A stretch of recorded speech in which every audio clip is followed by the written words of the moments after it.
Bagian yang berbatu-batu bisa saja mengandung unsur tersembunyi di pergunungan bawah tanah. Kalau bagian yang halus nggak punya aktivitas seismik atau vulkanik dahsyat, tapi bagian kasarnya punya. Kita perlu nunggu gempa bumi atau letusan gunung berapi untuk mendapatkan gambaran lanskap bawah tanah secara lebih jelas. Seismolog bisa mengamati bagian dalam bumi dengan pemindai khusus, seperti dokter menggunakan USG untuk memeriksa pasien. Mereka juga bisa melihat detail kecilnya, nggak cuma bongkahan batu besar. Gempa bumi yang cukup kuat bisa mengirim gelombang kejut ke bagian dalam bumi hingga ke inti, lalu kembali ke permukaan. Tergantung pada lokasinya, seismolog juga bisa menganalisis intensitas gelombangnya saat sedang terjadi. Di bebatuan halus, gelombang bisa merambat dalam garis lurus, tapi begitu mencapai area kasar, gelombangnya cenderung menyebar.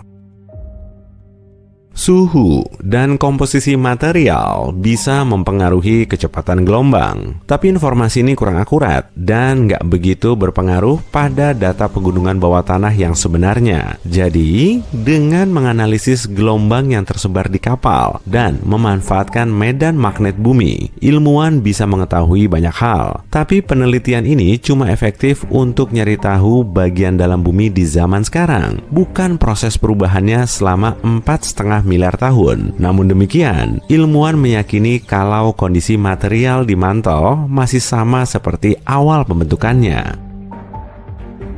Lalu kenapa nggak menggali lubang sampai ke inti bumi aja? Nanti kan dalamnya bisa dilihat secara langsung. Ya, memang sah-sah aja nanya kayak gitu. Sejauh ini, lubang terdalam yang pernah digali manusia adalah Kola Deep Borehole di Arktik, Rusia, dengan kedalaman 12 km.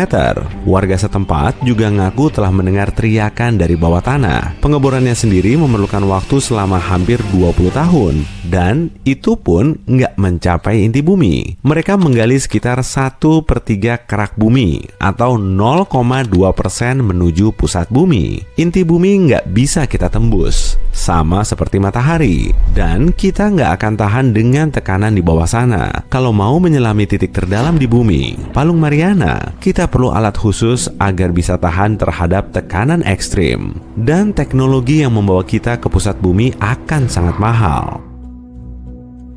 Bukti berlian yang terkubur di kawasan Brazil menunjukkan semua aktivitas kita di permukaan kerak bisa mempengaruhi kondisi di bawah sana, bahkan pada mantel. Ilmuwan telah menemukan 6 berlian yang mengandung butiran mineral kecil.